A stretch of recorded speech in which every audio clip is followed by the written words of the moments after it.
मातरम। आप सब गाएंगे मेरे साथ वंदे मातरम। वंदे मातरम। One second. वंदे मातरम। वंदे मातरम। वंदे मातरम। सुजलाम सुफलाम मलयज शीतलाम सत्सु श्यामलाम मातरम। वंदे मातरम। ओ वंदे मातरम। हमसे तुमसे मिलकर बना देश सारा, देश सारा। धर्म मजहब में यूं ना इसको बांटो, सांझी संस्कृति से बंधा देश सारा, देश सारा। एक है हम सभी, एक ही राष्ट्र है हमारा। साथ में गाएंगे वंदे मातरम। Once again Vande Mataram. हाँ, वंदे मातरम।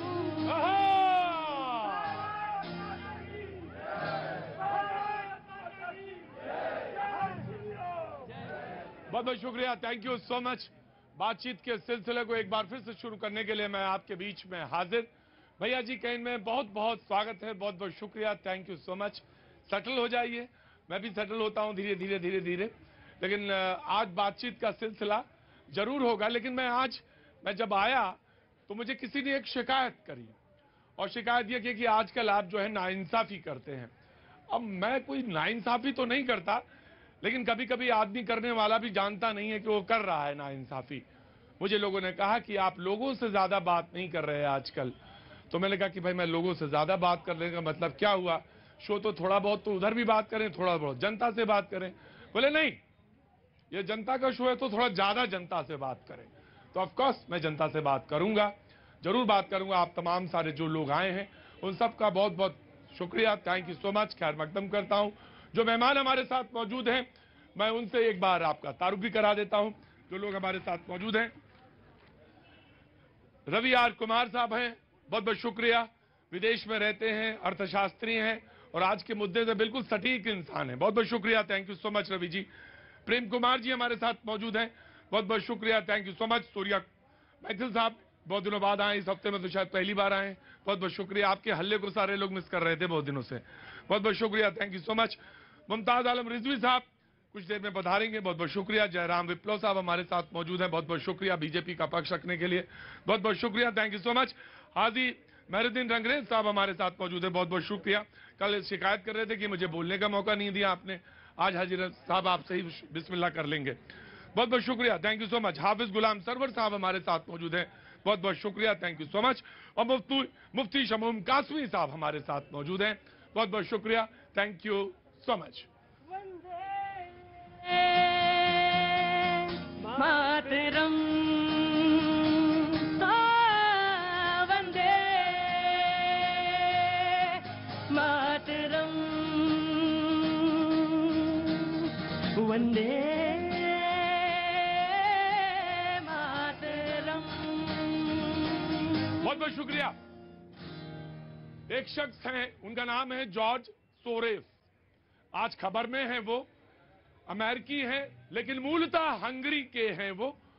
उन्होंने कमेंट किया कुछ, वैसे जो उनकी ख्याति है वो इस बात से कि उन्होंने पाउंड को भी तोड़ दिया। उन्होंने कई अमेरिकी राष्ट्रपति के खिलाफ चुनाव ये जब हो रहा था उस समय भी खिलाफ बोला, गिराने की भी, सरकार को गिराने तक की उन्होंने बातें कही। और अब वो ये बात कहते हैं कि जो मोदी जी हैं यानी देश के जो प्रधानमंत्री हैं वो घोर पूंजीवादी व्यक्ति हैं।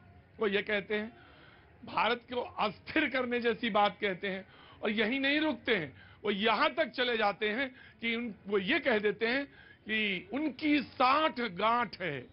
तो सवाल ये हुआ कि आज जो कांग्रेस ने कहा वो तबीयत खुश करने वाली बात कही है। बोले मैं आप कौन है? कांग्रेस ने पूछा उनसे कि जनाब आप कौन है? अगर हमारा मसला है तो हम तय करेंगे, आप बीच में क्यों दखलंदाजी देते हैं? ये कांग्रेस का कमेंट था।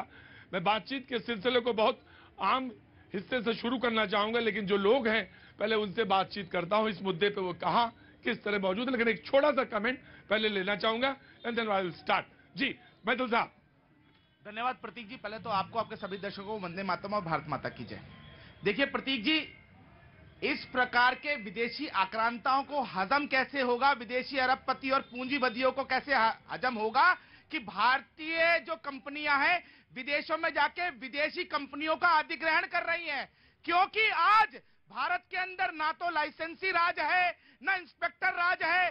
कोई भी व्यक्ति चाहे तो वो एंटरप्रेन्योर बन सकता है, अपना खुद का कार्य कर सकता है। और मोदी जी ने तो ये कहा है ना, stand up India, startup India और मेक इन इंडिया से, कि भारत में बनाओ और विदेशों में बेचो। तो उन लोगों को हजम कैसे होगा? बात हाजमे तक आ गई। कहने लगे उन लोगों को हजम कैसे हो। जी कहां से आना हुआ आपका? सेक्टर 49। सेक्टर 49 कोई देश, मतलब कोई शहर? अच्छा, हम लोग इंदौर से। इंदौर से। तो आप देखिए मैं कैसे पता चलता कि मैं इंदौर से। तो पोहा वहा लेके आई कि नहीं आई? तो फिलहाल तो नहीं लेके आई। कितने दिन पहले इंदौर से आना हुआ यहाँ? अभी मतलब बस अभी आए? 4 दिन हो गए। वाह। और आप? मैं बम्बई से आई हूँ। मुंबई से आई हैं, बहुत अच्छी बात है। कैनॉट प्लेस सारे लोग आते हैं देखने के लिए। कुछ देर में जब मन हो, वैसे मैं आपके लिए बैठने की व्यवस्था करता हूँ। थोड़ा सा नहीं आप थक जाएंगी? नहीं, अच्छा ठीक है, अगर आप मन हो गायक साहब व्यवस्था करना उधर बैठाने की। जी नमस्ते। कहाँ से आना हुआ? मालदा। वाह क्या बात है, आज तो बहुत दूर दूर से आए। पश्चिम बंगाल से भी हैं, इंदौर से भी हैं और उधर इंदौर से भी आए। बहुत अच्छे लोग, वाह वाह। और आप जनाब कहाँ से आना हुआ आपका? मैं दिल्ली से हूँ। दिल्ली से। क्या नाम है साहब आपका? शेखर वर्मा। शेखर वर्मा साहब, आप कुछ बोलना चाहते हैं वर्मा साहब? मैं यही कहना चाह रहा था कि इस मुद्दे पे तो नहीं बोलना चाहूंगा, लेकिन मैं कहूँगा दिल्ली का विकास रुक गया। जी दिल्ली का विकास रुक दिल्ली का विकास रुक गया। जी ठीक है, मैं दिल्ली के विकास पर जरूर बात करूंगा, लेकिन आज तो बात कुछ मुद्दे की और है। जनाब क्या नाम है साहब? रामचंद्र पात्र। रामचंद्र पात्रा। वाह साहब, पात्रा साहब कुछ बोलना चाहेंगे? यही रहते हैं दिल्ली में? उड़ीसा से। अरे वो तो मैं पात्रा बोला तो उड़ीसा तो समझ गया था, लेकिन कुछ बोलना चाहेंगे इस मुद्दे पे? जी देखिए, हमारा मोदी जी जब से प्राइम मिनिस्टर बन गए तब से ये देश जहां चला गया 5 नंबर से, देश अब तरक्की कर लिया, वो विदेशी लोगों को हजम नहीं हो रहा है। विदेशी लोगों को हजम नहीं हो रहा। वो लंदन, जो यूके, अमेरिका, जर्मनी। मैं एक बात आपसे बताना चाहता हूं पात्रा साहब, आपका बहुत बहुत स्वागत करता हूं। मैं बहुत बहुत स्वागत करना चाहता हूं। दिक्कत बताएं क्या है? जब आप बेंगलोर में खड़े होते हैं, सुनिएगा जो हंस रहे हैं, जब आप बेंगलोर में खड़े होते हैं, तमिलनाडु में, चेन्नई में खड़े होते हैं, और जब आप हिंदी में बोलने का शुरू करते हैं तो हलक जबान में फंस जाती है, नहीं निकलती है आवाज आपकी। यही मुश्किल है इस देश की। मुश्किल बाहरी वाले की नहीं है, मुश्किल हमारी है। पात्रा साहब उड़ीसा से रहने वाले उड़िया हैं, हिंदी में बोलने की कोशिश कर रहे हैं, शर्म नहीं आई आपको? हंसते हैं। जी जनाब पात्रा साहब पूरी बात कहिए, मन की बात कहिए।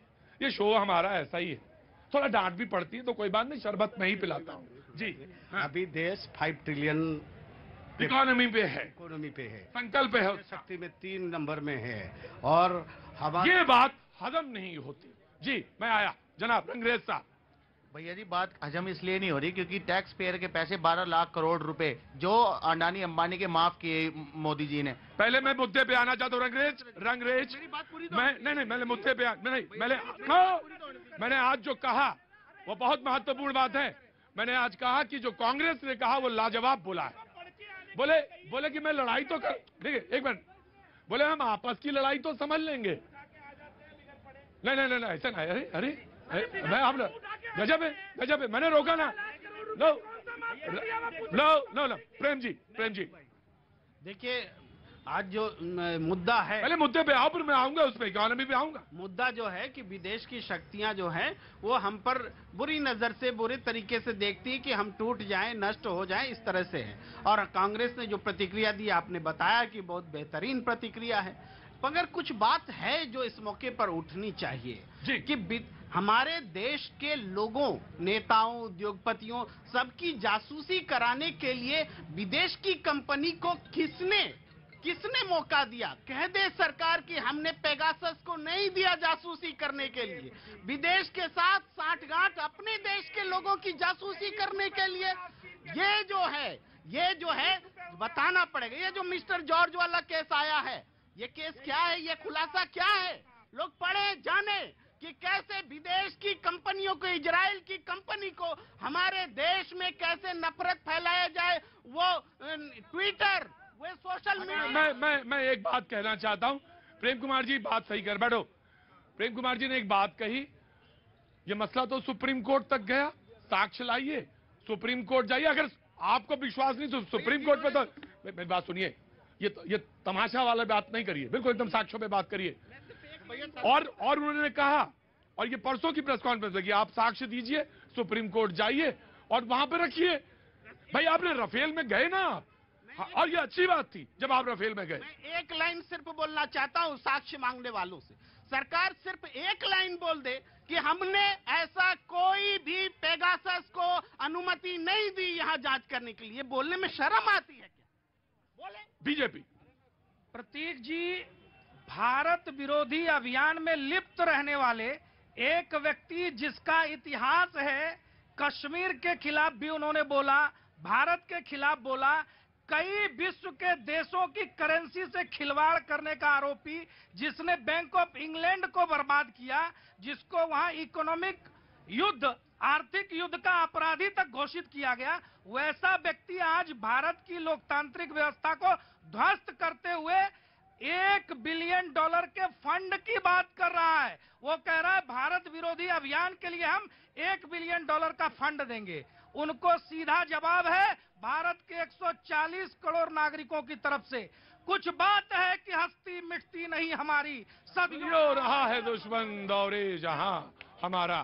क्या बात है, आज तो दया जी भी ताली बजा रहे। एक लाइन मैं सूर्या मैथिल जी पर कहना चाहता हूं। सर, एक बात तो तय है कि देश के प्रधानमंत्री के ऊपर अगर इस तरह की उंगली कोई उठाता है तो इस देश के 140 करोड़ लोगों की तरफ से, जैसा जयराम जी ने बोला है, कतई माफी के लायक नहीं है। हम उसकी भर्त्सना करते हैं और हम कहीं किसी भी स्तर पर उनको माफ नहीं करेंगे। दूसरी बात कि मैथिल जी ने जो बातें कही है, मैं इनका ध्यान जरा बिहार की तरफ आकृष्ट करना चाहता हूं, क्योंकि बिहार भी भारत का एक अभिन्न अंग है, जहां से करोड़ों हाँ तो मुद्दे पे आइए। जो मजदूर हैं, जो छात्र हैं, यहाँ पढ़ने के लिए आते हैं। बिहार सिर्फ शिक्षा मांग रहा है और देश की सरकार या बिहार की सरकार जो बैठी हुई है, एक लाइन शिक्षा के ऊपर नहीं बोलती है। आपके दयाशंकर जी, आज मैं फिर वही कांग्रेस के उस बयान पे जाता हूं, और गजब का बयान है वो कांग्रेस का। कांग्रेस ने कहा कि अगर मुझे शमूम साहब, मैं आ रहा हूं, शमूम साहब, कांग्रेस ने कहा, जयराम रमेश जी ने कहा कि अगर मुझे जवाब देना है तो जो हमारी डेमोक्रेटिक लोकतांत्रिक व्यवस्था है, जो नेहरूवियन मॉडल है, अच्छी बात है, पहला प्रधानमंत्री है हमारा वो, बोले नेहरू जी से जो प्रोसेस है उसमें जनता तय करती है, उसमें विपक्ष तय करता है। अगर मेरे मुद्दे कमजोर हुए तो हम विपक्ष में बैठेंगे, और अगर हमारे मुद्दे मजबूत हुए तो हम सत्ता में बैठेंगे। और ये जवाब है। ऑफ कोर्स मैं आता हूं। जी देखिए, दोहरा चरित्र है। कांग्रेस पार्टी का कोई भी अधिकृत प्रवक्ता आज किसी भी डिबेट में शामिल नहीं है, वो उनका अपना फैसला है इस मुद्दे पर। और अभी जब आप बात करेंगे उनके समर्थकों से तो बात इधर उधर ले जाएंगे, इस पर समर्थन नहीं करेंगे। देश विरोधी ताकतों के साथ क्यों खड़े हो जाते हैं? अभी तक हमने कठपुतलियों को, सुनिए ना, अभी तक हमने कठपुतलियों को नाचते हुए देखा, हमने उनको बोलते हुए भी सुना। अब पता चल रहा है कि उनकी बागडोर किसके हाथों में है। नहीं, उन्होंने उनका ट्वीट वाज वेरी क्लियर विप्लव जी के लिए कि नूपुर शर्मा विवाद में बीजेपी के प्रवक्ता कहां गायब थे? उस समय गायब थे, नहीं बैठ रहे थे टीवी चैनल पर। आज कांग्रेस हाँ जी, सही बोल रहे हैं, बिल्कुल सही बोल रहे हैं कौन बोल रहा है? भैया। भैया सही बोल रहे हैं? भैया का नाम प्रेम कुमार जी है। जी, प्रेम कुमार, आपका नाम क्या हुआ? आसिफ खान, आसिफ खान, कहाँ से आना हुआ आपका? MP. No no no no no no no no no no, Madhya Pradesh, बहुत बढ़िया, बहुत बढ़िया। एमपी मध्य प्रदेश से बहुत अच्छा बात। व्हाइट टाइगर जहाँ से पाया गया, रीवा, रीवा, हाँ, मोहन, वहाँ से आया हूँ। टाइगर का नाम मोहन था। हाँ, वो भी मुझे मालूम। मैं आया, बहस होने दीजिए, बहस बहस आपके ऊपर उन्होंने कुछ बोला। मुमताज भाई, देखिए, जिस किस्म का माहौल बना दिया गया प्रतीक जी कि अब कोई बात ही ना हो, फिर तो कसीदा खानी की जाए, सिर्फ कसीदे पढ़े जाएं। वरना तो उन्होंने कहा कि अब तो अगर ऐसा हो जाएगा कोई उंगली उठाएगा, तो भाई उंगली नहीं उठाई जा रही है। जब हम ये कह रहे हैं कि ये जमहूरियत है, यहाँ लोकतंत्र है, तो बात तो होगी। गलत बात है उसके मुखालफत हो, लेकिन आप बताइए एफडीआई, जब ये सरकार आई थी, एफडीआई को किसने इजाजत दी? 25% नहीं, 49% नहीं, 100% किसने इजाजत दी थी? ओपन इकोनॉमी 91 में किसने इजाजत दी? नहीं नहीं, हम कह रहे हैं, देखिए ऐसा है कि हम नहीं 91 की बात नहीं है, लेकिन जो लोग मुखालफत कर रहे थे, जो लोग स्वदेशी की बात कर रहे थे, उन्होंने क्यों दी? स्वदेशी की बात क्योंकि मैं आया जी जनाब, मैं आया आपके पास आया जनाब जी। कहाँ से आना हुआ साहब? मैं दिल्ली पश्चिम बिहार से रहता हूँ। पश्चिम बिहार से। क्या नाम हो गया साहब? रमेश कुमार चौहान। रमेश कुमार चौहान। मैं आपका टीवी में रोजाना शो देखता हूँ, लेकिन आज हिम्मत करके मैं यहाँ पर हिम्मत करके मतलब कोई हाँ मुश्किल है, मतलब यहाँ आना और बैठना। मेरी एज के मुताबिक, क्योंकि अरे इतनी कोई एज नहीं है, आप बिल्कुल ठीक है, बिल्कुल दुरुस्त। चाय वाय पूछा कि नहीं पूछा? खड़े रहते हो एकदम कुतुब मीनार बन के, कभी कभी बुजुर्गों से चाय भी पूछ लिया करो। जाओ लेके आओ जी। और ये चांदी चौक वाली चाय नहीं है कि ले आना, लेके ही आना, वरना ना आना गार्ड साहब जी। सर, मैं एक महंगाई के मुद्दे में कुछ लिख कर आया हूँ, वो बताना चाहता हूँ, लेकिन आप पहले डिबेट कर लीजिएगा, देखिएगा।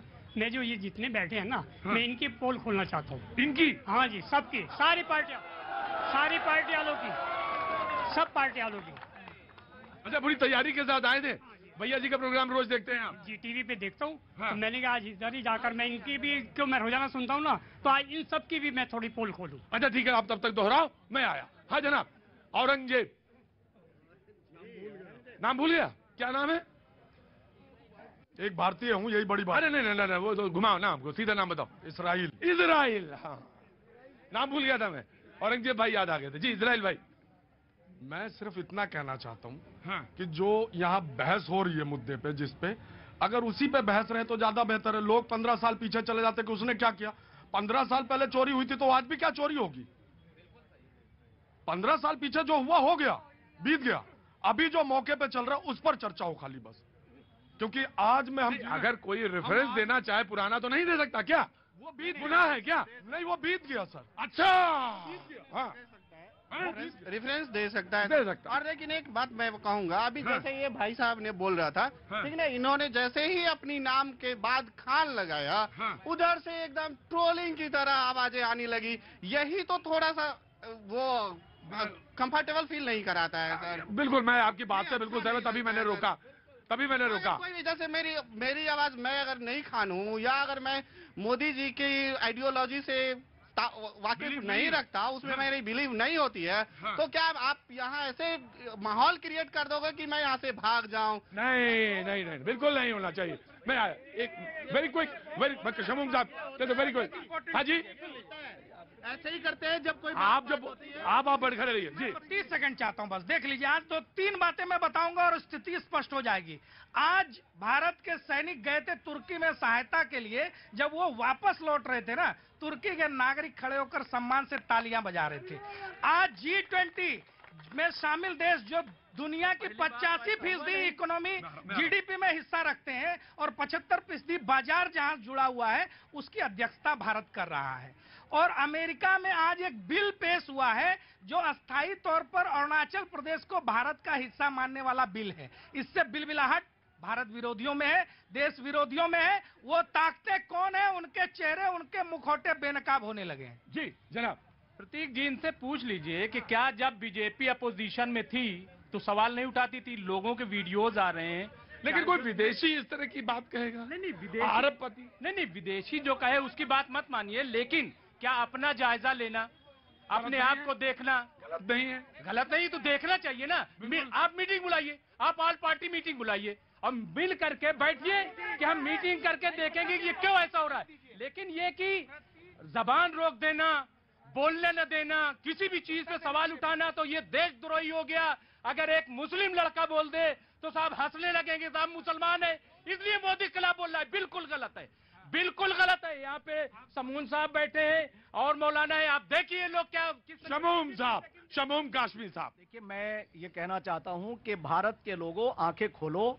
आज हमारे साथ ये षड्यंत्र 1200 साल से हम गुलाम थे।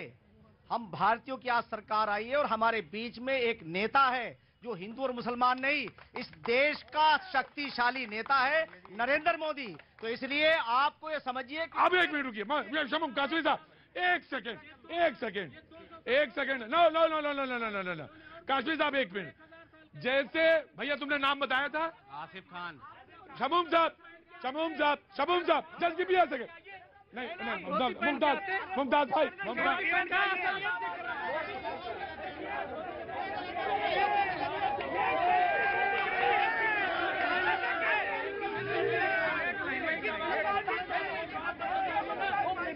मैं आ रहा हूँ शमूम साहब, मैं आ रहा हूँ। मैं बिल्कुल मुद्दे पे आना चाहता हूँ। मैं आप ही पे आऊंगा, कहीं नहीं जाऊंगा, मैं आप ही पे आऊंगा। जैसे ही देखिए शायर भाई, जनाब मुमताज, शमूम साहब जी, साइलेंस, मुमताज तुम साहब, मैं भगा दूंगा, मैं पक्का भगा दूंगा, 100% भगा दूंगा। तो जाइए, बिल्कुल जाइए। 4 बार मना करो, तमाशा नहीं, जाइए, बिल्कुल जाइए। कोई जगह नहीं आपकी डिबेट में, सुनने को तैयार ही नहीं। मुमताज भाई, एक मिनट, क्या नाम बताया था आपने? आसिफ खान। आसिफ खान ने जब नाम लिया मुझे बहुत खराब तो लोग लगा। बिल्कुल, मुझे तुमसे ज्यादा खराब लगा, तो लोग हंसे, वो मुझे खराब लगा। जब शमूम काश्मीर साहब बोल रहे थे तो रंगरेज तुम कमेंट कर रहे थे, तब मुझे भी बहुत खराब लगा। तुमने कहा ऐसे, अरे शमूम, जनाबे आली, मैं बहुत पहले मैंने डिबेट से निकाला है, गलत आदमी सिकुल सैयद शमूम काश्मीर बोले जी। देखिए प्रतीक जी, मैं आपसे कहता हूं कि भारत की अपनी आइडियोलॉजी है और नरेंद्र मोदी किसी राजघराने से नहीं आए हैं, हम में से निकल करके आए हैं। देश के लोगों, याद रखो, आज जो ये सारी चीजें हो रही है इसलिए हो रही है कि हम नासमझी कर रहे हैं, वरना किसी के नाम के ऊपर कोई टॉन्टिंग नहीं होनी चाहिए और होगी भी नहीं। मैं आज आपके साथ ये वादा कर रहा हूं, जिस दिन प्रधानमंत्री से हमारी पहली मुलाकात हुई थी और उसके बाद फिर होगी, तो हम ये कहेंगे कि 140 करोड़ की बात करते हैं, आप 140 करोड़ के परिवार के मुखिया हैं।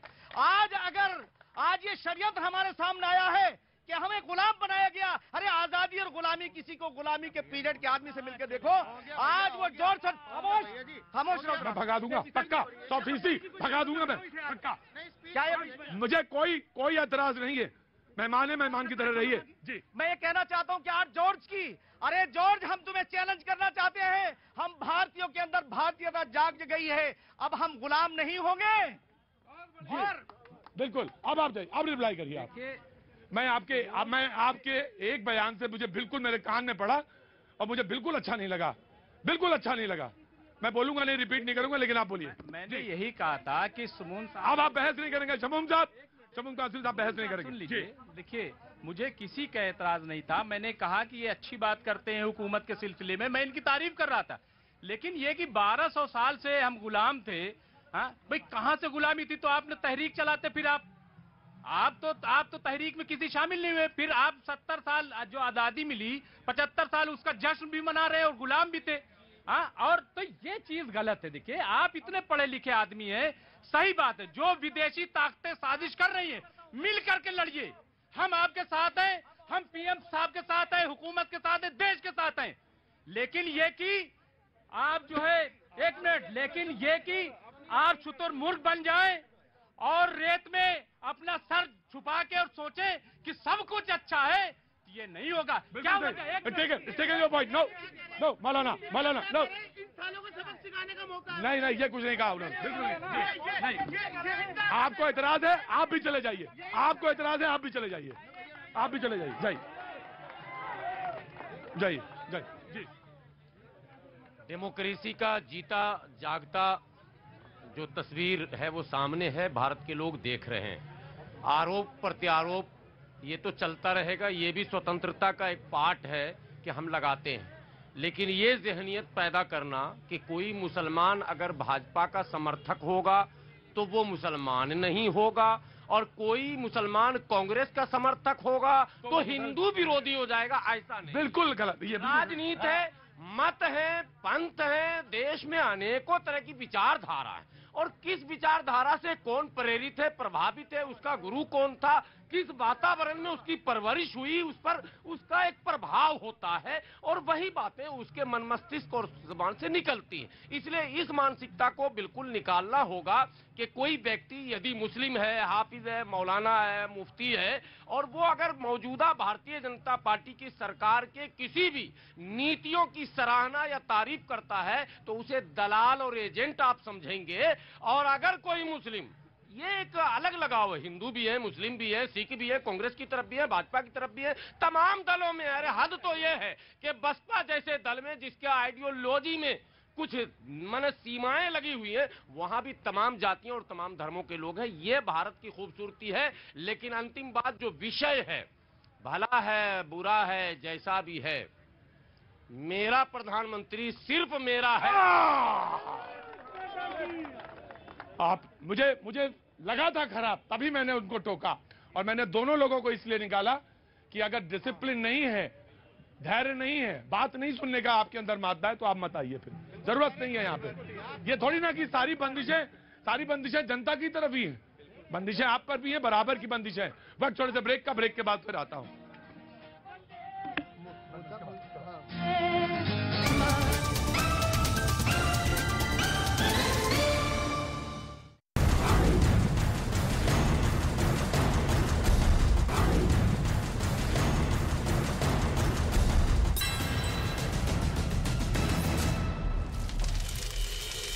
पर कोर्ट में 23 फरवरी को होगी सुनवाई। लॉरेंस बिश्नोई गैंग पर पुलिस की बड़ी कार्रवाई। गैंगस्टर रोहित गोदारा और ऋतिक बॉक्सर पर 10-10 लाख का इनाम घोषित। दोनों को पकड़ने के लिए एसआईटी का किया गया गठन। हरियाणा के रोहतक बम धमाका मामले में आज बड़ी सुनवाई। आतंकी अब्दुल टुंडा इस बम धमाके का मुख्य आरोपी। बताया गया कि रोहतक में 1997 में 2 बम धमाके हुए। मध्य प्रदेश के इंदौर में एक गोदाम में आग लगने से मचा हाहाकार। आग लगने की वजह से लाखों का सामान जलकर हुआ राख। कड़ी मशक्कत के बाद आग को बुझाया गया। मध्य प्रदेश के खरगोन में सड़क हादसे की भयावह तस्वीरें आई सामने। ट्रक पलटने के बाद उसमें लगी आग। कड़ी मशक्कत के बाद आग पर पाया गया काबू। राजस्थान के अजमेर में गैस टैंकर और ट्रक के बीच हुई टक्कर के बाद लगी भीषण आग। हादसे में 4 लोगों की मौत। असम के जोरहाट में 100 से ज्यादा दुकानों में आग लगने से मचा हाहाकार। लाखों का सामान जलकर राख। उधर असम के जोरहाट के चौक बाजार इलाके में भीषण आग लगने से मचा हड़कंप। केरल के कन्नूर में वेल्लारामपारा डंपिंग यार्ड में भीषण आग लगी। हालांकि हादसे में किसी के हताहत होने की कोई खबर नहीं। दिल्ली के हैदरपुर बादली में निर्माणाधीन मेट्रो की शटरिंग का हिस्सा गिरा। इस हादसे में एक आदमी को आई गंभीर चोटें, जिसके बाद उसे अस्पताल में कराया गया भर्ती। बेंगलुरु में हो रहे एशिया का सबसे बड़ा एयर शो के आखिरी दिन भी वायुवीरों का दिखा जलवा। 5 दिन तक चलने वाले एयर शो में 700 से ज्यादा रक्षा कंपनियों और 98 देशों के प्रतिनिधियों ने लिया हिस्सा। फिजी में 12वें विश्व हिंदी सम्मेलन के दौरान भारत माता की जय के नारे से गूंजा आसमान। फिजी के उप प्रधानमंत्री ने मंच से जब प्रधानमंत्री नरेंद्र मोदी और विदेश मंत्री एस जयशंकर के काम की तारीफ की। तारीफ करते हुए कहा, भारत मजबूत नेतृत्व में तेजी से कर रहा है विकास। भारतीय मूल के नील मोहन यूट्यूब के नए सीईओ बने। इससे पहले नील मोहन यूट्यूब के सीपीओ थे। उन्हें प्रमोट करके ये जिम्मेदारी दी गई। लखनऊ में यूपी रोडवेज की बस अनियंत्रित होकर पलटी। बस में सवार कई यात्री घायल। झारखंड के जमशेदपुर में छेड़खानी के आरोप में मारपीट। एक लड़के को कई लोगों ने पीटा और इतना ही नहीं, लड़के का मोबाइल भी लोगों ने छीना। उत्तर प्रदेश के बरेली में बिरयानी की दुकान पर हुआ बवाल। पैसों के लेन देन को लेकर लोगों ने व्यापारी की पिटाई, जिसका सीसीटीवी वीडियो आया सामने। दिल्ली पुलिस की क्राइम ब्रांच ने एक कारोबारी की किडनैपिंग की गुत्थी को सुलझाने का किया दावा। इसके लिए पुलिस वालों ने 500 से ज्यादा सीसीटीवी रिकॉर्डिंग्स को खंगाला और किडनैपिंग में शामिल 6 आरोपियों को पकड़ा। मध्य प्रदेश के शिवपुरी में टोल प्लाजा पर टोल चुकाने को लेकर जबरदस्त हंगामा। विवाद के बाद 2 पक्षों में जमकर मारपीट। वहीं कुछ लोगों ने अपने मोबाइल से इसका वीडियो बनाया। उत्तर प्रदेश के आगरा में एक छात्र और छात्रा में आपस में कहासुनी, जिसका वीडियो सोशल मीडिया पर वायरल। मौके पर पहुंची पुलिस ने मामले को कराया शांत। बिहार के रोहतास में गहरी खाई में गिरी पिकअप वैन, 2 महिला समेत 3 लोगों की मौत। पिकअप वैन में 23 श्रद्धालु थे सवार।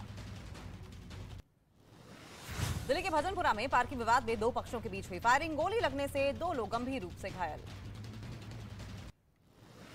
गुजरात के छात्रों ने प्लास्टिक रिसाइकिल करके इको फ्रेंडली ईंट बनाई। प्लास्टिक बॉक्स सीमेंट ईंट के मुकाबले किफायती और मजबूत साबित हो रही है। उत्तर प्रदेश के आगरा में 20 फरवरी से शुरू होगा ताज महोत्सव। ताज महोत्सव हर साल मुगल कला, संस्कृति और परंपरा की खूबसूरत विरासत को पूरी दुनिया के सामने पेश करने के लिए किया जाता है आयोजित। उत्तराखंड के औली में बर्फबारी के बाद खूबसूरत नजर आई वादियां। बर्फबारी में स्कीइंग करते दिखे सैलानी। इटली के माउंट एटना में बर्फबारी की वजह से रास्ता हुआ बंद। प्रशासन की ओर से मशीन की मदद से हटाई जा रही है बर्फ। पाकिस्तान के पूर्व प्रधानमंत्री इमरान खान के समर्थकों ने लाहौर में जमकर किया हंगामा। सड़क पर जगह जगह इमरान समर्थकों ने लगाया जाम। चीनी जासूसी गुब्बारे पर अमेरिकी राष्ट्रपति जो बाइडेन का बड़ा बयान। बाइडेन ने दो टूक कहा कि अमेरिका की सुरक्षा को खतरा पहुंचाने वालों की अब खैर नहीं। जापान का नया H-3 रॉकेट उड़ान भरने में रहा विफल। कुछ तकनीकी खराबी के चलते जापान का नया फ्लैगशिप H-3 उड़ान नहीं भर पाया। ईरान में एक बार फिर से प्रदर्शन के दौरान भीषण आग लगी। भड़की आग। ईरान के अलग अलग शहरों में विरोध प्रदर्शन हुए, जिसमें सैकड़ों की संख्या में लोगों ने लिया हिस्सा। जमकर काटा बवाल। फ्रांस में राष्ट्रपति इमैनुअल मैक्रों की नीतियों के खिलाफ लोगों ने किया प्रदर्शन, जिसमें हजारों लोग शामिल हुए। इस बीच हिंसक प्रदर्शन को रोकने के लिए पुलिस ने बल का किया इस्तेमाल। अमेरिका के फ्लोरिडा में एक नर्सरी में भीषण आग लगी, जिसने करीब 2 एकड़ की पूरी नर्सरी को अपनी चपेट में ले लिया। नर्सरी जलकर हुई राख। न्यूजीलैंड में तूफान का खतरा टालने के बाद तबाही की तस्वीर आई सामने। कई गाड़ियां और घर पानी में डूबे दिखाई दिए। न्यूजीलैंड से सैलाब से हुई तबाही की तस्वीरें आई सामने। मलबे में दबी कई गाड़ियां, कीचड़ और मलबे से लोगों की बड़ी परेशानी।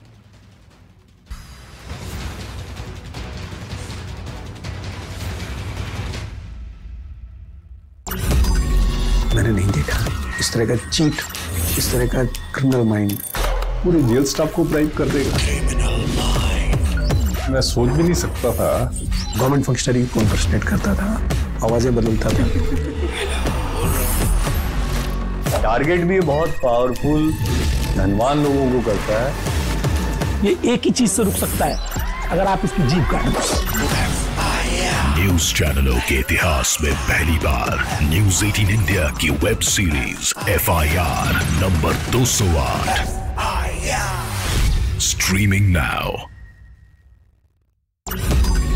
मैंने नहीं देखा इस तरह का चीट, इस तरह का क्रिमिनल माइंड पूरे जेल स्टाफ को ब्राइब कर देगा।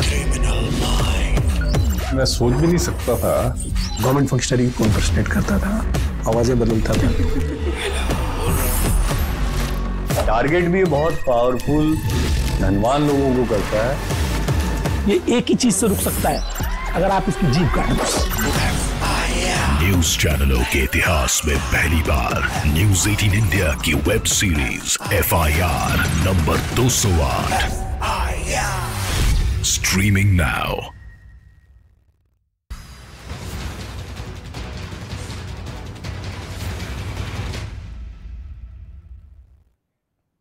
नमस्कार, आप देख रहे हैं देश का number 1 news channel news 18 India और मैं हूं आपके साथ अंकिता दुबे। बुलेटिन की शुरुआत करेंगे, लेकिन सबसे पहले बात करेंगे देश और दुनिया की 50 बड़ी खबरों की ताबड़तोड़ 50 में।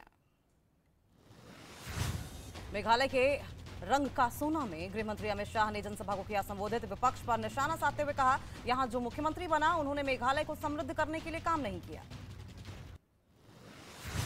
18 फरवरी को महाराष्ट्र के दौरान अमित शाह शिवाजी पार्क के जीवन पर आधारित थीम पार्क शिव सृष्टि के पहले चढ़ का करेंगे लोकार्पण। अमेरिकी कारोबारी जॉर्ज सोरोस के विवादास्पद बयान पर बीजेपी का हमला, कहा पीएम को बदनाम करने की साजिश, जवाब देगा हिंदुस्तान। दिल्ली मेयर चुनाव पर सुप्रीम कोर्ट ने आम आदमी पार्टी की दोनों मांगों को किया मंजूर, कहा मनोनीत सदस्यों को वोटिंग का अधिकार नहीं, मेयर के बाद होंगे डिप्टी मेयर के चुनाव। बीबीसी दफ्तरों में हुए इनकम टैक्स सर्वे में बीबीसी पर कम आय दिखाकर टैक्स चोरी करने का है आरोप। इनकम टैक्स विभाग ने किया बीबीसी पर कई गड़बड़ियों का करने का दावा।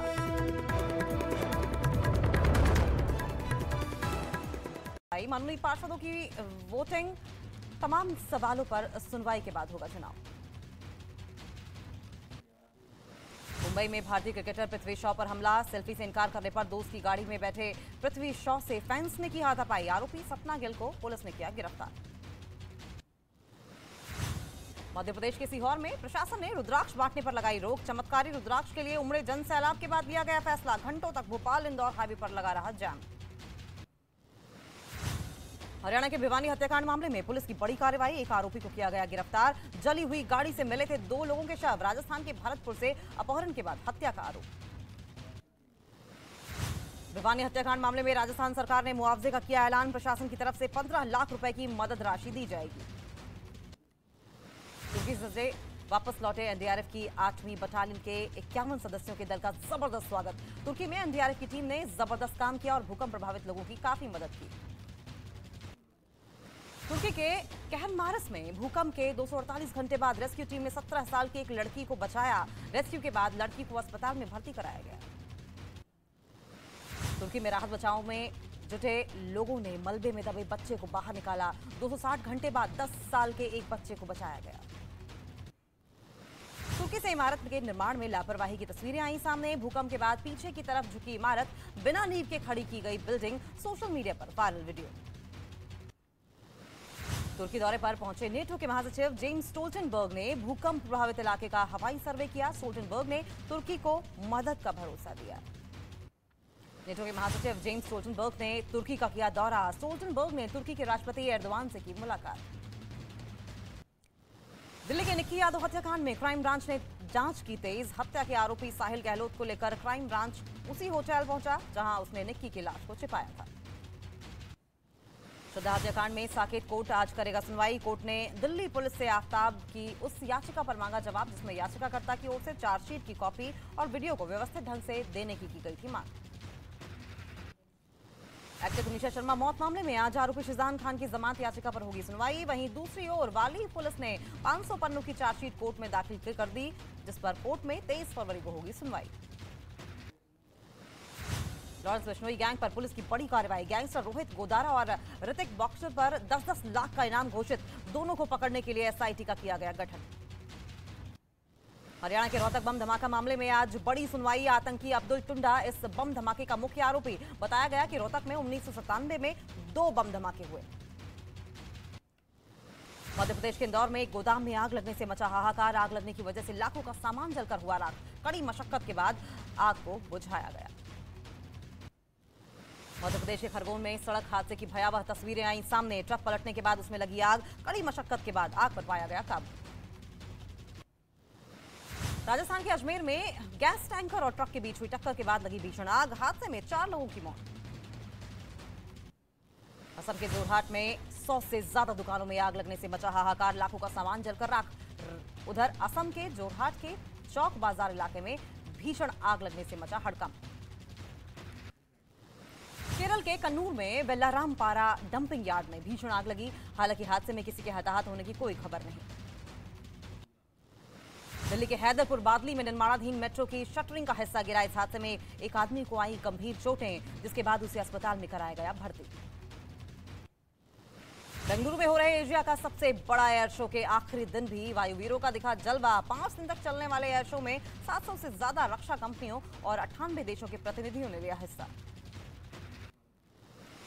फिजी में 12वें विश्व हिंदी सम्मेलन के दौरान भारत माता की जय के नारे से गूंजा आसमान। फिजी के उप प्रधानमंत्री ने मंच से जब प्रधानमंत्री नरेंद्र मोदी और विदेश मंत्री एस जयशंकर के काम की तारीफ की।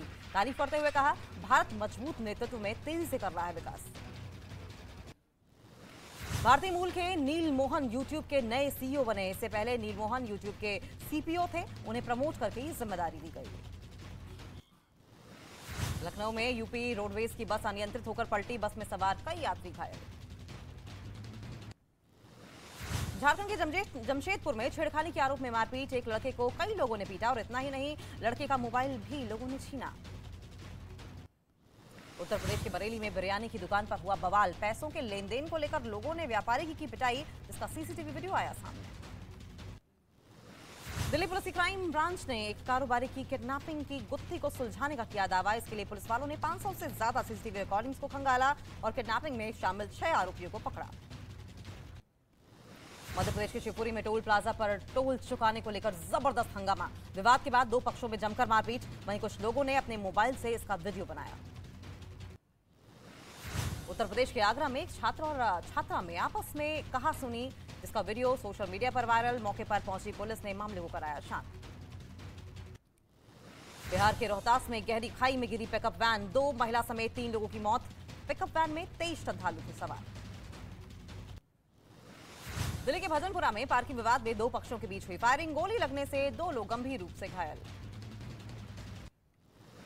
गुजरात के छात्रों ने प्लास्टिक रिसाइकिल करके इको फ्रेंडली ईंट बनाई। प्लास्टिक बॉक्स सीमेंट ईंट के मुकाबले किफायती और मजबूत साबित हो रही है। उत्तर प्रदेश के आगरा में 20 फरवरी से शुरू होगा ताज महोत्सव। ताज महोत्सव हर साल मुगल कला, संस्कृति और परंपरा की खूबसूरत विरासत को पूरी दुनिया के सामने पेश करने के लिए किया जाता है आयोजित। उत्तराखंड के औली में बर्फबारी के बाद खूबसूरत नजर आई वादियां, बर्फबारी में स्कीइंग करते दिखे सैलानी। इटली के माउंट एटना में बर्फबारी की वजह से रास्ता हुआ बंद, प्रशासन की ओर से मशीन की मदद से हटाई जा रही है बर्फ। पाकिस्तान के पूर्व प्रधानमंत्री इमरान खान के समर्थकों ने लाहौर में जमकर किया हंगामा, सड़क पर जगह जगह इमरान समर्थकों ने लगाया जाम। चीनी जासूसी गुब्बारे पर अमेरिकी राष्ट्रपति जो बाइडेन का बड़ा बयान। बाइडेन ने दो टूक कहा कि अमेरिका की सुरक्षा को खतरा पहुंचाने वालों की अब खैर नहीं। जापान का नया H-3 रॉकेट उड़ान भरने में रहा विफल, कुछ तकनीकी खराबी के चलते जापान का नया फ्लैगशिप H-3 उड़ान नहीं भर पाया। ईरान में एक बार फिर से प्रदर्शन के दौरान भीषण आग लगी। भड़की आग, ईरान के अलग अलग शहरों में विरोध प्रदर्शन हुए, जिसमें सैकड़ों की संख्या में लोगों ने लिया हिस्सा, जमकर काटा बवाल। फ्रांस में राष्ट्रपति इमैनुअल मैक्रों की नीतियों के खिलाफ लोगों ने किया प्रदर्शन, जिसमें हजारों लोग शामिल हुए। इस बीच हिंसक प्रदर्शन को रोकने के लिए पुलिस ने बल का किया इस्तेमाल। अमेरिका के फ्लोरिडा में एक नर्सरी में भीषण आग लगी, जिसने करीब 2 एकड़ की पूरी नर्सरी को अपनी चपेट में ले लिया। नर्सरी जलकर हुई राख। न्यूजीलैंड में तूफान का खतरा टालने के बाद तबाही की तस्वीर आई सामने, कई गाड़ियां और घर पानी में डूबे दिखाई दिए। न्यूजीलैंड से सैलाब से हुई तबाही की तस्वीरें आई सामने, मलबे में दबी कई गाड़ियां, कीचड़ और मलबे से लोगों की बड़ी परेशानी।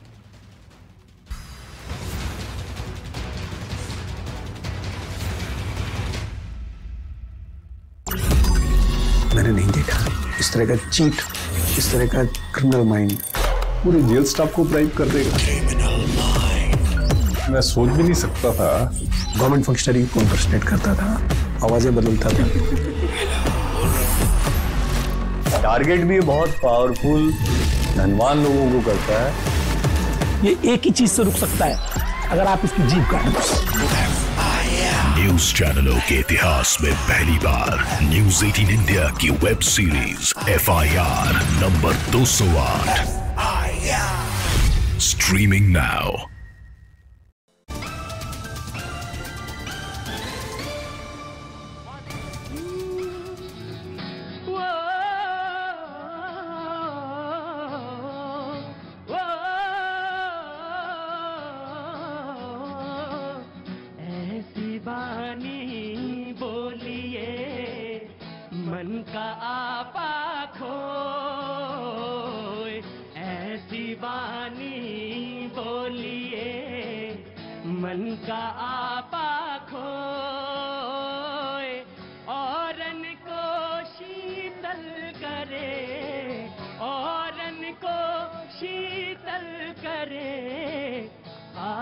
शीतल होए कबीरा आप शीतल होए वो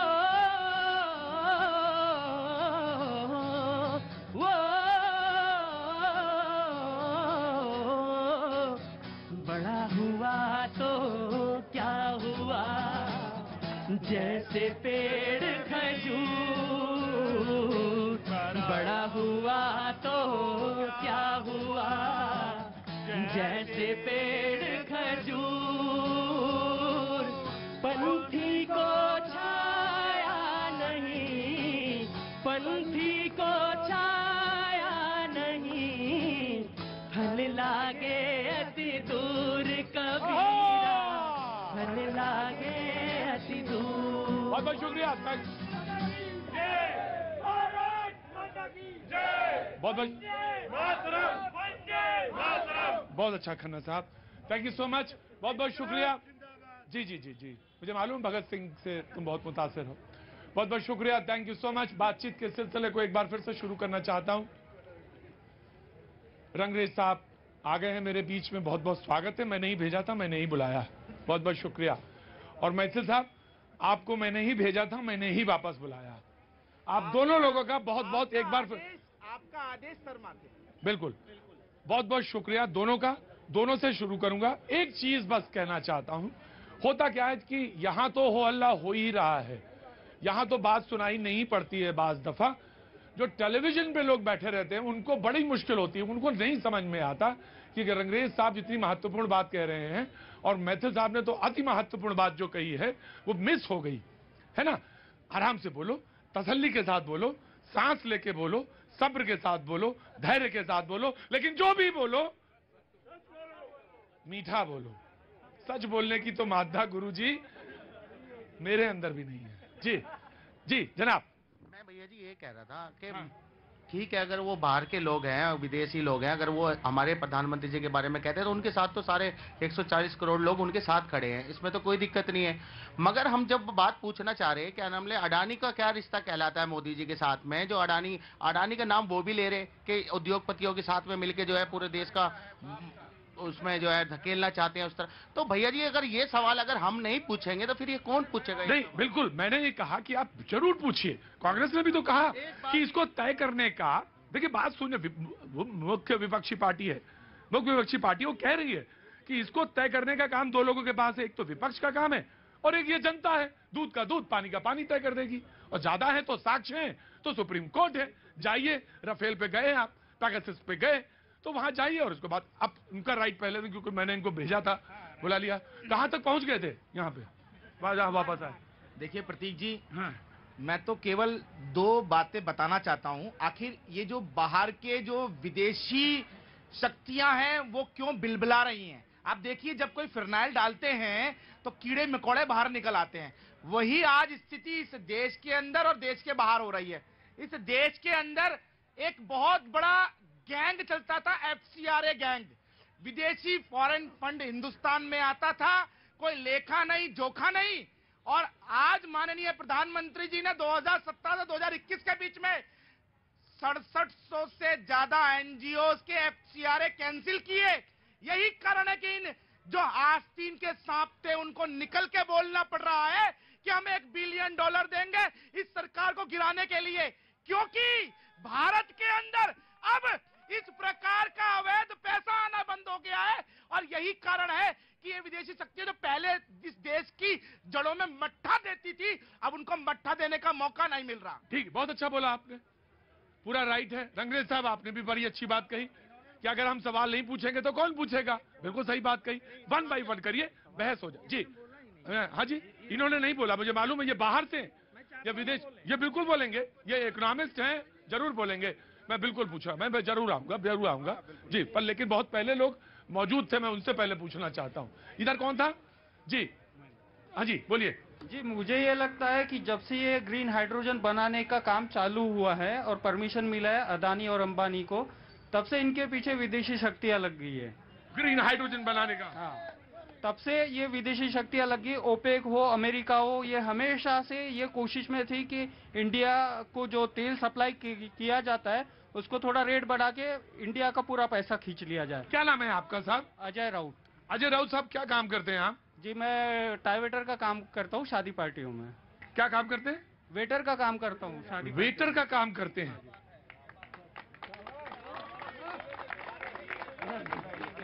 नहीं आएंगे तो मैं बाहर चला जाऊंगा। तो एक ही तय कर लिया, मैं बाहर चला जाऊंगा। अंदर आइए, ये देखिए कर दिया गया आपके लिए। ये आइए तो अंदर आइए, अंदर आइए हुजूर, अंदर आइए। स्वाभिमानी आदमी भी है। कल एक मुझे ऑटो वाले मिले थे और यही देश है। आपको इस बात का बड़ा इल्म है कि मैं सब कुछ पढ़ा है मैंने ही। शादियों में वेटर का काम करते हैं, बहुत सम्मानित काम है। किसी को क्षुधा शांत करना, भूख शांत करना बहुत बहुत पुनीत कार्य है। आप बहुत अच्छा काम करते हैं। फख्र होना चाहिए, गर्व होना चाहिए प्रत्येक भारतीय को। और दूसरी काम ये, जो आप खाते हैं उस प्लेट में उतना ही लिया करिए जितना आप पचा सके, खा सके। 10 किलो ना रख लिया करिए अपने वजन के हिसाब से। हाँ, तुम्हारे लिए कहा था। बहुत सम्मानित काम करते हैं आप। और क्या सवाल किया है, क्या मतलब मुझे नहीं मालूम, लेकिन जो आपने लिंक्स लगाए हैं, जो बात सवाल पूछा है, वो निश्चित तौर से। घर में कौन कौन, बच्चे क्या हैं? जी शादी नहीं हुई अभी। वाह, हाँ जी, एक ताली और। कोई बात नहीं, बहुत अच्छा लगा मुझे। अब मैं आपसे लेता हूं, आप विदेश में रहते हैं। मैं आ रहा हूं सर, आ रहा हूं, बस दूर हैं आप, पास आ जाए, उधर आ जाए, उस तरफ। आप विदेश में रहते हैं, इंडिया आते रहते हैं, इकोनॉमिस्ट हैं, बहुत सारी बातें हो रही, क्यों, आखिर क्यों इस तरह से? तो टर्की में सबसे पहले पहुंचने वाले हम थे, लेकिन क्यों इतनी प्रतिक्रिया क्यों है, जानना चाहते हैं लोग। देखिए, देश फूटे गवार लूटे, पहला लाइन। 3 लाइन मुझे बोलने दीजिएगा। दूसरी बात, हम लोग को विदेशी दूल्हा पसंद है। और तीसरी लाइन मेरी ये है कि हम बात करते हैं कि हमारी इकोनॉमी नीचे जा रही है। अंग्रेजों का नियम ही रहा है कि फूट डालो राज करो। आज हम जनसंख्या में नंबर 1 हो गए हैं, लेकिन अगर हमारे देश का बिजनेस में नंबर 1 पूरी दुनिया में होता है तो हमें प्रॉब्लम होती है। क्यों होती है? क्योंकि अपना भाई आगे कैसे बढ़ेगा। मैं किसी राजनीतिक पार्टियों की तरफ से बात नहीं कर रहा हूँ, मैं सीधी बात कर रहा हूँ। लोग कहते हैं कि मैं गरीब हूँ, मेरे पास रोजगार नहीं है। सबके पॉकेट में 1-1 लाख रुपया है, सबके पास, और सबके पास विदेशी पैसा सबके पॉकेट में है। तो देश अमीर कैसे बनेगा? ये कैसे, कहाँ 1-1 लाख रुपया? सबके पॉकेट में मोबाइल फोन है, और कितनी मोबाइल फोन कंपनियां मेड इन इंडिया आप यूज कर रहे हैं। कैसे देश आगे बढ़ेगा? प्रतीक जी, क्या बात है? नहीं भाई, मैं नहीं मानता, मैं नहीं मानता। मैं ये कौन सी बात है कि सब 1-1 मोबाइल? अरे भाई, मोबाइल है हमारे लिए पास, इसका मैं इस तर्क से, जरूरी नहीं कि हम आपके सारे तर्क से सहमत हो। जी, देखिए बात ऐसी है ना कि जब हम बात कर रहे हैं तो हमें ही कुछ करना पड़ेगा। और जब तक हम इससे मिल बैठ के काम नहीं करेंगे, हम तो लड़ने में ही व्यस्त है ना। ये बात सहमत है, मैं आपकी इस बात से सहमत है। मैं आया, क्या नाम है आपका? बहुत देर से परेशान थे। क्या नाम, क्या है? अंकिता। अंकिता, क्या करती है Ankita? I am a dentist. Dentist. और आप? मैं सैलरीड हूँ, जॉब करती हूँ। जॉब करते हैं, तो कुछ बोलना है या कुछ? नहीं, मैं आपके साथ फोटो ले रही थी, हमें समझ रहे आपकी बातें। फोटो लेनी थी। यहाँ देश परेशान है, बिल्कुल एकदम उथल पुथल मची। आदमी हैरान है कि सरकार के खिलाफ ये बोल दिया। और नहीं, ऐसा ही होना चाहिए, बिल्कुल ऐसा होना, मस्त होना चाहिए, बिल्कुल। नॉलेज नहीं है उसमें, मुझे बोलना ही नहीं। हाँ? जिस चीज की ज्यादा नॉलेज नहीं है उसमें बोलना ही नहीं। बोलना ही नहीं। तुम अंदर आ जाओ, अंदर आ जाओ। ना अंदर आ जाओ, यहाँ बैठो, तुमसे जब शो खत्म हो जाए 10-15 मिनट, तब तो तुम्हारा आराम से, अरे आराम से फोटो खिंचाएंगे तुम्हारे साथ। हाँ जी, मैं आया। हाँ बोलो। सब पूंजीवाद की बात हो रही है, तो उसके मैं कुछ मेरे हिसाब से जो पॉइंट्स है वो बता देता हूँ। अभी एक डील हुई है, एविएशन हिस्ट्री की सबसे बड़ी डील हुई है, 5 लाख करोड़ की डील हुई है। अमेरिका और एयरबस के साथ वो डील हुई है, बोइंग और एयरबस के साथ। एविएशन हिस्ट्री की सबसे बड़ी डील है, तो ये अमेरिका को नहीं पच रहा है कि हमारी टाटा ने एक फोर्ड कंपनी तो बर्बाद कर दी थी, ये दूसरी पे ग्रहण लगाने आ गए। टाटा ने फोर्ड का पूरा यूरोप का और बिजनेस बर्बाद कर दिया था, जिसमें आपका लैंड रोवर और जगुआर का पूरा बिजनेस। दूसरी बात, हाँ, रिटेल के क्षेत्र में यूएस के 2 मेजर प्लेयर हैं, आपका वॉलमार्ट और अमेजन। दोनों का भारत में कोई टक्कर अगर है तो वो रिलायंस है, जिसकी वजह से भारत में वो पांव नहीं जमा पा रहे हैं। उसके अलावा और कोई ऑपरेशन नहीं है।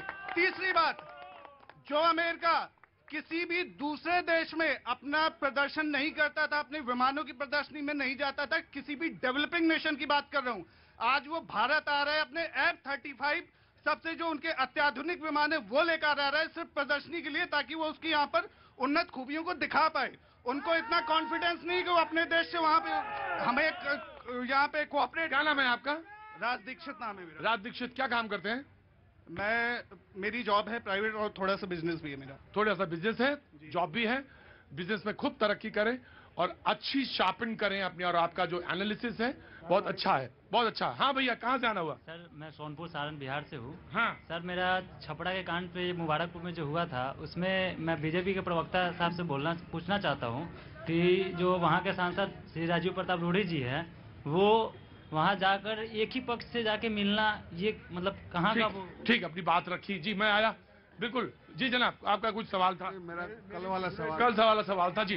देखिए, जॉर्ज सोरेस के उनका पृष्ठभूमि पे मैं नहीं जा रहा, क्योंकि उनकी पृष्ठभूमि बहुत बेहतर नहीं है। तो जिस आदमी जो मैं एक बात, जो आदमी संदिग्ध है, जिसकी पृष्ठभूमि पे आप बोलने को तैयार नहीं है, उनकी संदिग्ध मैं मान रहा हूँ ना, बातों में यकीन नहीं, वो कई सारे चीजें कर रहे हैं। देखिए, जॉर्ज सोरेस का जो कई सारा जो तथ्य रख रहे हैं, उन तथ्यों पे देखना पड़ेगा। अगर इस देश में देखिए कल्चर बना हुआ है, सरकार की आलोचना अगर प्रशंसा कहीं से कर दे, आप देखिए एक ब्रिटिश सांसद ने बड़ी सरकार की तारीफ की है, तो क्या उसमें भी कोई टूल किट का आरोप लग रहा है? नहीं लग रहा है। लेकिन अगर अंतर्राष्ट्रीय स्तर पर कहीं से भी आलोचना हो जाए, हम उसे स्वीकार करने के लिए तैयार नहीं है। स्थिति यह है कि अगर सुप्रीम कोर्ट भी सरकार की अगर स्क्रूटनी करती है, तो पंजनी अपने संपादकीय में लिखता है कि भाई वो भी टूल किट के रूप में सुप्रीम कोर्ट भी यूज हो रही है। तो ये इस प्रवृत्ति से बाहर आना चाहिए। इसमें जरूरत यह है कि अगर हिंडनबर्ग रिपोर्ट के बाद भारतीय शेयर बाजार में उथल पुथल की स्थिति मची हुई है, तो जल्द से जल्द सरकार को स्वतंत्र जांच करा के दुनिया भर के निवेशकों को एक संतुष्टि का संदेश देना चाहिए। अभी हाइड्रोजन प्रोजेक्ट को लेकर बात कर रहे थे, टोटल एनर्जी $50 अरब का एक उनका निवेश होने वाला था इनका अडानी जी के साथ, लेकिन सोचिए कि ये संदिग्ध परिस्थितियां बनी, वो कैंसिल हुआ। तो इसलिए सरकार को त्वरित तौर पर जांच करानी चाहिए। प्रतीक जी, मैं बहुत तफसील के साथ इनको उत्तर दे देता हूं, मुझे थोड़ा समय दे दीजिएगा। आज भारत के प्रधानमंत्री की वैश्विक लोकप्रियता 78% की अप्रूवल रेटिंग के साथ सारे विश्व के बड़े देशों से ऊपर है। आज भारत, जब पूरी दुनिया में आर्थिक महामंदी है, भारत 5वीं सबसे बड़ी अर्थव्यवस्था इसी दौरान बन गया और सबसे तेजी से विकास करने वाली अर्थव्यवस्था बन गया। जब दुनिया में अनाज की किल्लत है, भारत ने लगातार 80 करोड़ जरूरतमंद लोगों तक अनाज के भंडार खोल दिए, उन तक जरूरतमंद लोगों तक अनाज पहुंचाया। भारत जिस मजबूती के साथ चल रहा है, उससे साफ दिखाई पड़ता है वैश्विक स्तर पर भी भारत विरोधी ताकतें कैसी बिलबिलाई हुई हैं। और हमने पहले भी इतिहास देखा है, भारत की विकास परियोजनाओं को रोकने के लिए कैसे एनजीओ विदेशी फंडिंग पर काम करते थे। आज भी वही सारी दिक्कतें हैं और ये जो फंडिंग का खेल है, देखिए, केवल अगर कमेंट मात्र होता जॉर्ज का तो अलग बात थी। उसने कहा हम $1 बिलियन का फंडिंग देंगे, और आज टूल किट, आज हम कहते थे टूल किट की बात आई थी, आज साबित हो गया कि उस टूल किट के पीछे कौन लोग हैं। और अगर भारत के अंदर आज भी जॉर्ज के बचाव में बयान देने वाले लोग हैं, तो भारत को सोचना पड़ेगा कि हमको मिलकर अंदरूनी खतरे से भी निपटना है। उन्होंने कहा भारत हिंदू राष्ट्र बनने की तरफ अग्रसर है। भारत हिंदू राष्ट्र बनने के लिए अग्रसर है। आज मैं एक बात कहता हूं, देश मैथिल साहब, देश चलता है संविधान से, और संविधान से चले तो आप उस बात पे तो जाइए ही नहीं। जो संविधान में है वो संविधान से ही चलेगा। तो ये बात तो तथ्य से परे है, इसमें कोई नहीं। आज ये बीच में लगातार बोलते रहे, इनको ना देश की सुप्रीम कोर्ट पर भरोसा है, ना देश की जांच एजेंसियों पर भरोसा है, ना सेना पर भरोसा है, ना वायुसेना पर। इनको भरोसा है बीबीसी के ऊपर, इनको भरोसा है हिंडनबर्ग के ऊपर, इनको भरोसा है जॉर्ज के ऊपर। ये देश के साथ है, ये देश के खिलाफ है। भैया जी, मैं तो एक बात कह रहा हूँ, ये देश संविधान से चलेगा और देश के आयन से चलेगा। तो जो हिंदू राष्ट्र की बात करते हैं, या जो गजवाए हिंद की बात करते हैं, या मुस्लिम राष्ट्र की बात करते हैं, मैं उन दोनों को आतंकी समझता हूं और देश विरोधी समझता हूं उन लोगों को। मैं बीजेपी नेता के हाँ जी, देखिए, मैं ये कहना चाहता हूं कि आज जो हमारे साथ षड्यंत्र हो रहा है, हम हजारों साल गुलाम रहे हैं, इसे समझने की कोशिश करिए। ये लोग जो विदेशी ताकतें हैं, उसका मैं एक उदाहरण देता हूं कि अभी तुर्की के अंदर तुर्की के सफीर ने, जो यहाँ एम्बेसडर है, उसने ये कहा कि हिंदी और तुर्की में एक कहावत है कि दोस्त वो है जो समय पे काम आए। आज हमारा सामर्थ्य था तो हमने तुर्की में जाकर मदद की। तो इसलिए अपने अंदर सामर्थ्य पैदा करो, एकता पैदा करो। अनेकता से काम नहीं चलने का। देश